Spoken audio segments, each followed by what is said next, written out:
Baik, sahabat Mas Heri, kali ini kita akan ngobrol lagi ya seputar tentang pendidikan. Yang jelas ruang-ruang seperti ini perlu kita gali begitu sehingga ruang yang saya anggap agak kosong ini bisa terisi menjadi suatu penemu begitu, karena kadang antara pusat sama yang paling bawah grassroots itu kadang terputus, sehingga perbincangan semacam ini sekiranya bisa menjadi solusi, bisa menjadi masukan begitu untuk perbaikan bagaimana pendidikan ke depan.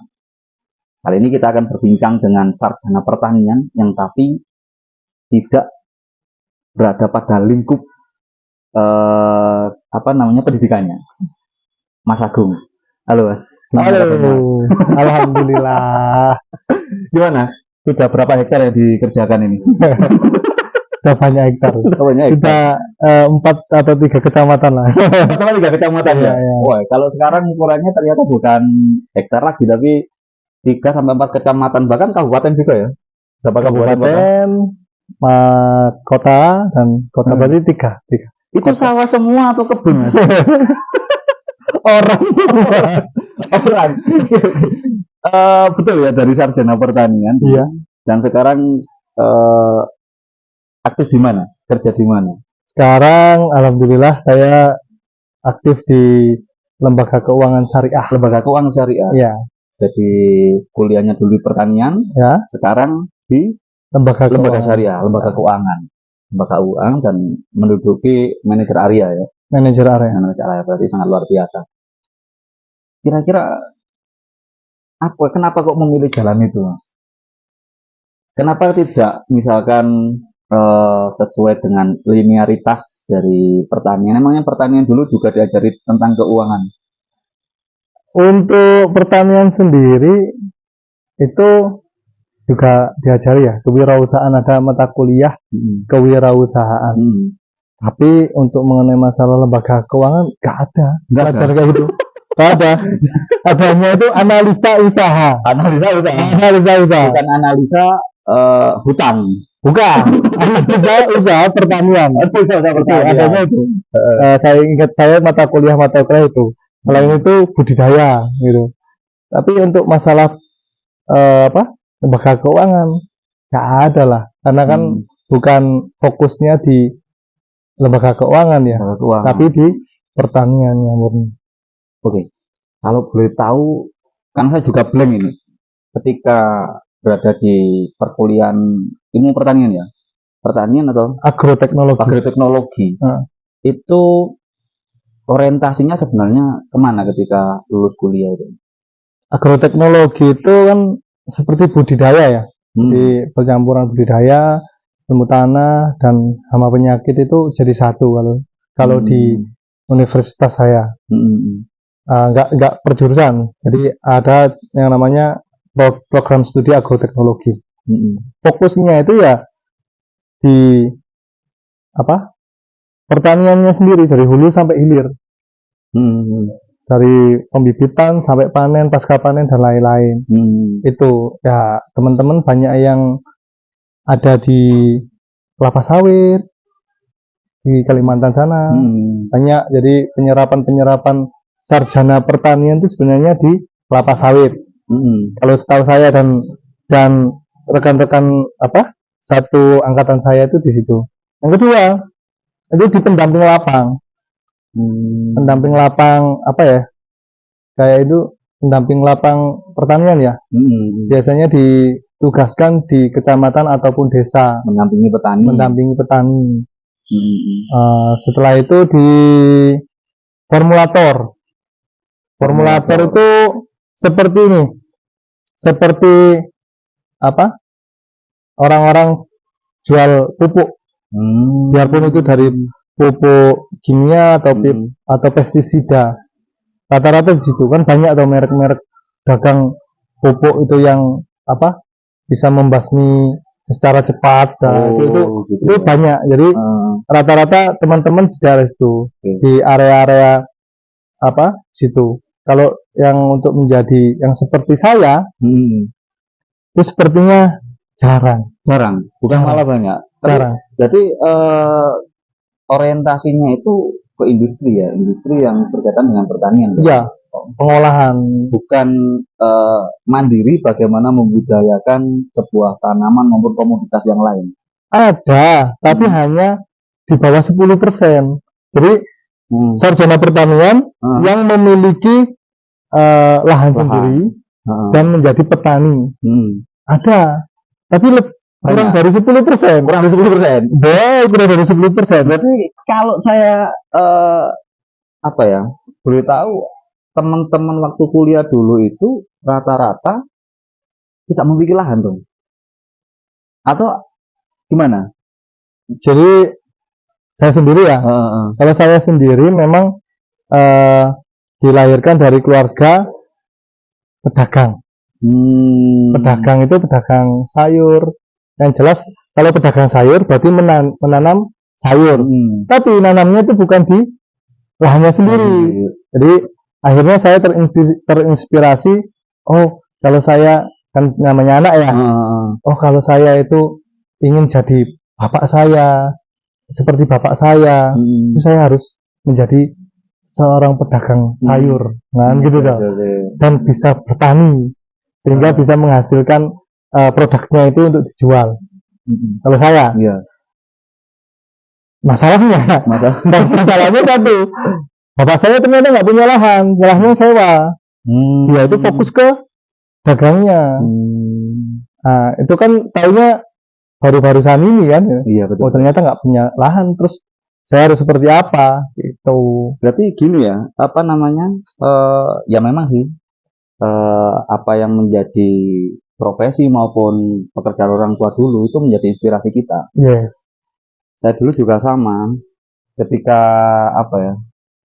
karena kebetulan ibu saya kan di warung, tapi pengennya nanti buka usaha di warung, gitu ya. Membuka catering ya sempat bisa saya lakukan itu, tapi nggak bertahan lama. Dan orang tua kita sudah menggambar, kita kan pengennya melukiskan gitu ya. Jadi memang tidak salah ketika kita itu melakukan apa yang sudah orang tua lakukan. Ya termasuk politik juga Mas ya. Mungkin anaknya untuk ke arah situ.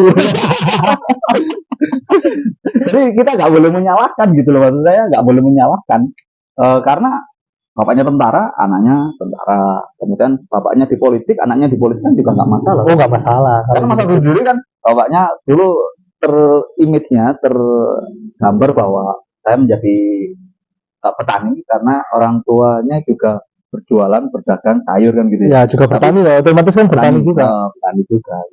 Oke. Ini Mas, kenapa kok kemudian dari lulus kuliah itu mengambil pekerjaan yang saya kira jauh berbeda dengan perkuliahan yang 4 tahun dengan lakukan itu? Kenapa kok tiba-tiba milih itu? Kenapa nggak seperti teman-teman yang lain atau punya inisiatif yang lain menggunakan menemukan idealisnya sebagai seorang sarjana pertanian seperti apa? Betul. Kenapa? Jadi ini flashback ya cerita ya. Pertama, memang waktu kami sebelum lulus itu kan pasti ada pembekalan mengenai nanti pandangan sarjana pertanian seperti apa. Tawarannya kan jelas. Yang saya sebutkan tadi ada sawit, ya kan? Mau masuk ke sawit, mau masuk ke pendamping lapang, mau masuk ke formulator, tuh jelas itu sebelum kita lulus. Karena kan rata-rata itu sarjana pertanian masuknya di situ. Alumni kita membranding dirinya, mengenalkan ke arah sana, ya kan? Lambat laun mendekati kelulusan itu ternyata alumni kita juga nggak hanya melulu itu saja, nggak hanya dari yang saya sebutkan tadi. Ternyata ada yang bergerak dalam lembaga keuangan, di bank juga ada ya, di bank juga ada, di koperasi syariah juga ada. Tuh.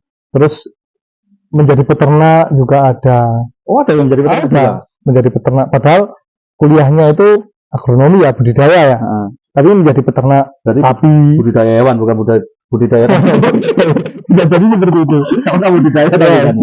Ya sama-sama. Kalau ini kan sama budidaya keuangan. Iya. Semua budidaya. Itu dia masuk ya tadi. Masuk. Ya dari situ akhirnya ada yang mengajak ya, alumni, salah satu alumni, orang dalam ini berarti ya. Orang dalam mengajak hal yang berbeda menurut saya. Karena berbeda, yang lain kan menawarkan masuk ke sawit, Luar kota otomatis ya. luar pulau, Kalimantan bos. Kalimantan. Waktu itu saya izin orang tua ternyata nggak boleh. Orang Batu kan Ya. kita tahu orang tahu orang Batu ini kan apa ya, makan nggak pangan yang penting ngumpul. Kudu di Batu jadi Nah, harus di Batu itu ya sama juga berlaku pada saya mau keluar keluar pulau gak oleh wis di sini saja saanane pokoknya iso mangan cukup buat makan itu. Ya sama juga ini akhirnya nggak jadi milih di kelapa sawit meskipun gajinya besar kan. Itu pilihan pertama sebenarnya. Pilihan pertama ya. Pilihan pertama. Mantap ini kan. Gajinya kan kita bisa lihat sendiri ya. Ya teman-teman saya ya cukup besar menurut saya. Cukup besar dan cukup menarik perhatian saya. Ternyata saya izin ibu waktu itu nggak boleh. Ya sudah berarti putar lagi. Akhirnya mau ke arah pestisida dan lain-lain. Nggak tahu kenapa, yang jelas ada penawaran itu akhirnya kita iakan. Saya iakan. Nanti bikin ya lembaga keuangan di sini. Membikin bos. Oh bikin. Ini pendiri ya? Pendiri, termasuk pendiri. Membuat, mengumpulkan masyarakat dan lain-lain. Akhirnya sampai berdiri di sini sekitar 10 tahun nanti. 2014 sampai ya hampir 10 tahun ya. Hampir 10 tahun. Tahun depan kan. Tahun depan ya 10 tahun. 10 tahun. Jadi itu alhamdulillah juga berjalan dengan lancar. 10 tahun dan berada di pekerjaan yang mungkin jauh dari harapan dulu. Bahkan jauh dari mata kuliah di pertanian. Apa yang Saman rasakan? Pertama gimana? Apakah sudah biasa menghadapi hal ini ataukah ini kayaknya mengalami kesulitan gitu? Yang kami alami sebenarnya awal pertama itu sebenarnya kemudahan ya. Kemudahan dalam artian gini. Di lembaga keuangan itu bukan hanya melulu neraca ya. Tapi bagaimana memanage orang, memanage sebuah risiko dan lain-lain. Berarti kan membutuhkan yang namanya analisa usaha. Alhamdulillahnya koperasi atau lembaga keuangan yang kami jalani ini itu lebih pro ke petani, pedagang sayur. Jadi berarti nyambung Mas ya? Nyambung. Jadi gitu. Saya dari pedagang sayur ya. Ternyata lembaga keuangan ini itu membantu pedagang sayur untuk yang namanya pembiayaan ya, untuk majukan usahanya. Pedagang sayur dan petani rata-rata. Jadi 80% anggota kami itu petani. Itu petani dan pedagang sayur. Berarti masih nyambung dengan ini. Nyambung. Jadi ilmu-ilmu yang ada kita dapatkan seperti analisa usaha pertanian. Bisa jadi formulator juga ya membantu. Bisa. Salah satu tipu-tipu untuk menarik nasabah mungkin. Jadi banyak gitu loh. Jadi orang-orang petani misalkan butuh bantuan, kita kan sarjana pertanian ya, jadi bisa memberikan yang namanya solusi. Misalkan ini kena hama, ini seperti apa obatnya, seperti apa ya, sedikit banyak membantu di sektor situ. Yang kedua kan karena didampingi terus toh. Yang kedua sedikit banyak juga kita tahu analisa usaha. Jadi orang petani kalau misalkan mau nanam cabai, pembiayaannya besar, terus di berapa bulan kita tahu cabai ini ditanam sampai panen berapa kali, ya kan? Kita tahu kan nggak mungkin tiba-tiba ya. nggak mungkin gitu lah, kita tahu itu sarjana pertanian kan gitu. Itu sih. Tapi mengenai masalah kekurangan kami sebagai sarjana pertanian untuk masuk ke lembaga keuangan, yaitu yang pertama neraca, bos. Kita nggak diajari paham itu ya. neraca itu bagaimana cara membaca neraca, pasifa, aktiva seperti apa. Aduh, kacau itu. Awal-awal itu memang butuh effort banyak itu di situ. Tapi kalau dari sini selama ini berarti masih bangga nggak menyandang gelar sarjana pertanian? Kalau saya sih bangga ya. Masih bangga. masih. Tapi kan masih bangga. Tapi kok kerjanya kok di lembaga keuangan kan gitu. Ya apa ya namanya, orang idealis itu masih ada sih di dalam hati yang paling dalam. Masih ada keinginan untuk kembali kepada keilmuan yang sudah ditempuh. Masih. Pinginnya ke depan itu pinginnya seperti apa sebenarnya? Ya ini karena sebelumnya gini, karena saya yakin sama seperti perbincangan sebelumnya, bekerja itu dalam posisi di karyawan, katakanlah seperti itu pasti ada titik yang namanya titik jenuh karena pressure-nya kan kuat. Ya, saya dulu kan juga pernah di perusahaan sebelumnya, sebelum jadi guru ini, dan pressure-nya, kerap saya mengatakan itu kan kita itu ibarat telur di ujung tanduk lah. Ya. Kita meleset sedikit saja itu pasti jatuh. Itu kan di karyawan kan semacam itu ya. Lah, dan saya yakin Mas Agung juga mengalami kejenuhan itu kayaknya. Ya. Kan perlu biasanya di usia-usia 10 tahun ini itu mengalami titik jenuh dan punya pandangan yang lain gitu. Pandangan yang lain karena kita biasa di dunia yang misalkan saya pendidikan, maka saya ingin membuka usaha di pendidikan lah. Mas Agung, kira-kira nanti kalau misalkan keluar dari pekerjaan hari ini, yang ingin dilakukan apa? Saya ingin kembali ke ini, ya kembali lagi ya. Saya memandang keluarga saya, bapak saya seperti itu. Saya ingin sebenarnya, cita-cita itu kan ingin meneruskan orang tua ya. Menjadi seperti itu. Menjadi seperti itu. Kalau meneruskan, sepertinya kan harus ada yang meneruskan kan, berarti kan konvensional ya. Tradisional dong, kan enggak. Jadi ingin kembangkan seperti itu. Jadi menjadi pedagang sayur, menjadi petani yang milenial, gitu kan. Katanya kan kemungkinan petani yang milenial, asik gitu. Petani yang milenial itu gimana? Nanamnya itu di beton atau gimana? Hanya semakin ini kan? Ya. Semakin sempit. Di batu sendiri kita kan juga semakin sempit kan. Kan sistem pertanian itu tidak hanya di tanah saja ya, hidroponik di air itu juga ada, juga bisa, terus di angin juga bisa. Nah, jadi kalau berhubung saya itu sarjana pertanian yang skripsinya itu menggunakan hidroponik. Penanaman menggunakan sistem hidroponik. Jadi makanya cita-cita atau tujuan itu ada sebenarnya dari dulu itu. Oh, saya ingin menjadi petani milenial. Itu saya skripsi harus membuat apa? Kira-kira yang menjadi petani yang tidak kepanasan, tidak usah mencangkul. Nah, kalau kami karena petani dulu kan kalau tradisional kan mencangkul, panas-panasan, membajak sawah dan lain-lain, repot. Nah, saya akhirnya banyak belajar itu di ilmu hidroponik. Sebentar saya potong Mas. Saya jadi penasaran kalau misalkan mencukupi kebutuhan katakanlah padi, di hidroponik kan itu bisa nggak padi? Bisa.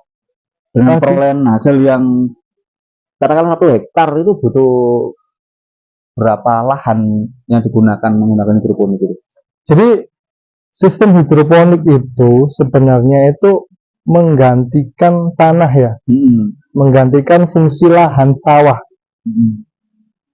hanya khusus jika sawah-sawah itu atau lahan-lahan itu tidak ada, sempit, akhirnya dijadikan yang namanya hidroponik. Hidroponik itu bisa dijadikan vertikal, jadi ke atas. Oke. Tingkat lah, bertingkat lah. Oke. Dan misalkan lahannya itu 2000 meter, kalau dibuat hidroponik bisa menjadi 4000 meter. Karena kan bawah, atas bisa. Ada susun 3 juga bisa. Oh, gitu. Akhirnya bisa mencakupi, misalkan kalau ditanam di sawah itu hanya cukup 200 meter itu aja. Tapi kalau dengan sistem hidroponik kan bisa ditingkat, jadi bisa 2 kali lipat produksinya. Sudah ada yang menerapkan seperti itu, Mas? Ada, tapi sedikit. Soalnya kan jujur saya ketika bicara penyusutan lahan gitu ya, kan saya ketakutan bagaimana nanti manusia ke depan bisa makan gitu ya, bisa makan, sedangkan kita membutuhkan lahan yang cukup luas untuk menanam padi. Nah, model-model semacam ini sebenarnya terobosan yang bisa menjawab pertanyaan-pertanyaan itu seharusnya. Bisa. Tapi belum banyak yang melakukan. Belum, karena lahannya masih banyak. Kan gunung-gunung belum gundul. Beras impor masalahnya. Kalau beras impor. Jadi kan ini kan ada sesuatu tentunya kenapa kok impor. Ya selain kita masalah bisnis dan lain-lain, mungkin kita ngomongnya masalah lahan yang sudah mulai menyusut karena sudah ditanami beton. Iya. Gitu. Ya kan kita lihat aja di sekitar kita ya. Dulunya sawah, sekarang menjadi perumahan. Terus dulunya itu gunung, sekarang juga jadi lahan pertanian. Akhirnya itu kan bergeser ke arah lebih atas lagi. Tapi ngomong ketahanan pangan, sebenarnya untuk pribadi-pribadi kita tuh bisa sebenarnya untuk mencukupi bagaimana pangan, sayur dan lain-lain untuk diri kita sendiri atau untuk keluarga kita tuh sebenarnya bisa.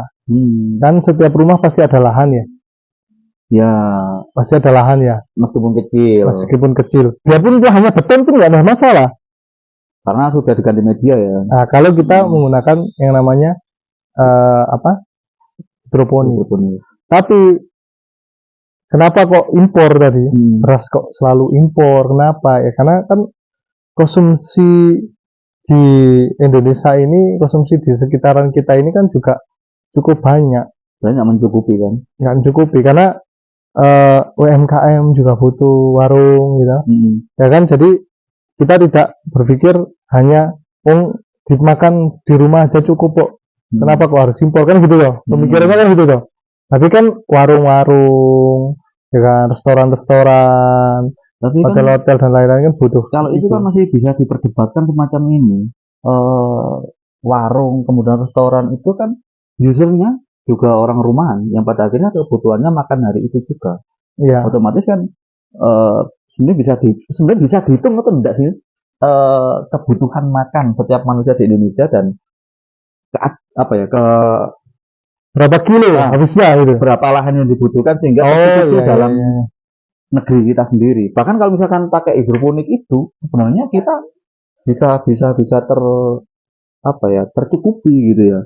Kan di tingkat semacam itu. Ya. Dan itu kan kalau misalkan tadi dikatakan 2000 menjadi 4000, ya itu bayangkan kalau misalkan 10 hektar beberapa kali lipat itu misalkan digunakan. Tapi kan tidak semudah itu gitu kan. Iya, karena kan kalau kita ngomong hidroponik itu kita juga ngomong masalah produksi. Produksinya kan juga mahal. Oh iya. Produksi. Kalau misalkan lahan hanya cukup dibajak saja, oke. Kalau hidroponik kita harus beli PVC, ya kan? Iya, kosnya lebih mahal. Kosnya lebih mahal. Tapi itu adalah solusi. Jika tidak ada lahan, oke. nanti ke depan, ya semoga saja lah. Nanti pemerintah itu menerbitkan undang-undang yang bagaimana bisa menyelamatkan lahan-lahan pertanian di setiap kota. Selama ini tidak ya? Kalau ngomong tidak, tapi buktinya Buktinya banyak perumahan yang masih dibangun kok di Kota Batu. Oke, oke. Gini Mas, eh ya masih seputar pertanian. Kenapa hari ini itu pemuda-pemuda itu kan jarang yang ingin untuk bertani? Itu kira-kira penyebabnya apa itu? Apakah karena proses pendidikan yang salah? Karena pendidikan kita nanti, jangan jadi petani nanti kotor dan sebagainya, jadilah dokter dan profesi yang lain, ataukah seperti apa? Kalau saya melihat dari kacamata pendidikan, nah, pendidikan kita itu nggak pro terhadap apa ya kebiasaan lingkungan kita, karena kita pendidikan diorientasikan pada satu ini, seperti ini, jarang dikasih ruang katakanlah peternak, bagaimana sekolah itu memfasilitasi ayo ternak dan sebagainya, tapi lebih banyak ke ya untuk pertanian sendiri gimana, kenapa kok gitu? Karena gini, kalau saya melihat dari petani yang sekarang ini ya, kalau dulu petani adalah sumber kehidupan, kalau sekarang ini sumber politik. Kalau sekarang ini agak sulit ya untuk menjadi sumber kehidupan, karena kita lihat tanam, misalkan harganya kan dari harganya itu sangat fluktuatif sekali. Berarti tidak ada kepastian. Tidak ada kepastian harga dari semua varietas. Tapi beras bukannya harganya stabil? Kalau pangan kan sudah ada undang-undangnya ya. Kalau untuk sayur ya. Sayur kayak cabai, tomat. Perlu nggak dibikin undang-undang sebenarnya? Harusnya dibikin itu. Maksud saya kan ketika ada kepastian seperti itu, profesi petani, karena saya anggap profesi petani itu karena sangat mulia bagi saya, itu kan bukannya berkurang, tapi semakin bertambah ketika ada kepastian semacam itu. Yang terjadi hari ini kan semakin berkurang petani. Iya, ya karena tidak ada kepastian harga itu, jadi banyak ruginya ya. Gambling. Jadi lebih ke gambling ya. Misalkan sekarang nanam cabai, nanti pada waktu panen 4 sampai berapa bulan ke depan panen itu harganya akan berbeda. Sekarang 100.000, ke depan bahkan bisa sampai 25.000, 15.000. Akan berbeda. Misalkan sayur, ini yang lebih riskan itu, kalau kita ngomong cabai bukan, lebih riskan itu tomat ya, tomat keluar kota ya, karena kan ini ya daya simpannya kan sangat pendek. Nah, tomat itu sempat ya ada kejadian, jadi di pasar anggota saya panen tomat dengan sekitar harga BP-nya sekitar 700 sampai 1.000 lah. Sedangkan dibawa ke pasar itu cuma 1.000 harga per kilonya. Bayangkan, terus biaya angkutnya itu ikut siapa? 300 rupiah kah? Kan gitu dong. Biaya angkutnya itu ke pasar itu ikut siapa? Akhirnya merugi. Dan saya juga menilai petani-petani sekarang ini di lain itu kuat mentalnya, kuat dompetnya juga. Strong lah. Mencari pupuk kan sekarang juga sulit, tidak semudah dulu. Iya. Hambatannya petani-petani itu, buru-buru tani itu mencari pupuk sekarang sulit. Didata bos. Didata ya. Didata bos. Kalau menjadi problem, dan banyak problem ternyata ketika kita bicara tentang masa-masa pertanian gitu. Oke. Karena waktunya kita juga pendek, nanti mungkin kita akan ngobrol lagi Mas. Banyak yang pengen saya gali, terutama bagaimana kita bicara ya warung kopi semacam ini khayalan, karena kita bukan policy maker juga, bukan ahli juga, tapi kita unek-unek kita sebagai orang-orang bawah ini kan menarik untuk diperbincangkan gitu ya. Terakhir untuk pesan untuk sarjana pertanian maupun petaninya, apa ini Mas? Ya pesannya untuk kawan-kawan saya yang notabene teman-teman pertanian atau fokus di pertanian, kita harus tetap berjuang dan konsisten. Bagaimana ketahanan pangan atau memberikan makan kepada seluruh manusia itu adalah berkah buat kami, buat kita sebagai petani. Karena tanpa ada petani, kita pun nggak bisa yang namanya menikmati beras atau nasi yang enak. Menurut saya seperti itu. Luar biasa. Ya, ada guyonan sih. Guyonan. Apa. Kalau hujan, kira-kira petani untung atau rugi? Kalau hujan, kira-kira petani untung atau rugi? Untung. Oh, bisa untung. Tapi lihat hujannya dulu. Kalau hujan badai, nanti nggak untung. Kalau banjir nggak untung. Iya. Tapi kalau hujan, kira-kira petani untung atau rugi? Rugi. Untung atau rugi? Makanya hari itu kebingungan petani itu sekarang seperti itu. Oke. Jadi sama seperti saya bingung menjawab tadi ya? Ya, karena hujan untung atau rugi itu selama ini tidak bisa dipastikan. Petani itu untung atau rugi. Biarpun itu hujan. Iya, bisa merugi. Iya. Kalau terlalu banyak intensitas banjir dan lain-lain. Jadi itulah kebingungan sekarang itu. Itu sebenarnya pertanyaan saya yang dari kuliah sampai sekarang itu masih buat guyonan ya. Masih belum ada jawaban. Karena kepastian petani nggak ada. Ya. Seperti itu. Berarti sebenarnya kalau boleh saya garis bawahi, nanti mungkin bisa disimpulkan sendiri. Terakhir tadi yang menarik itu adalah bagaimana manajemen sebenarnya. Manajemen alam. Manajemen alam. Karena Jepang saja itu bisa memanajemen tsunami. Ya. Barangkali Indonesia bisa memanajemen hujan. Sehingga hujan yang dianggap kadang membawa berkah, terkadang juga membawa bencana. Yang bencananya diminimalisir, sehingga fokusnya hujan itu betul-betul menjadi berkah.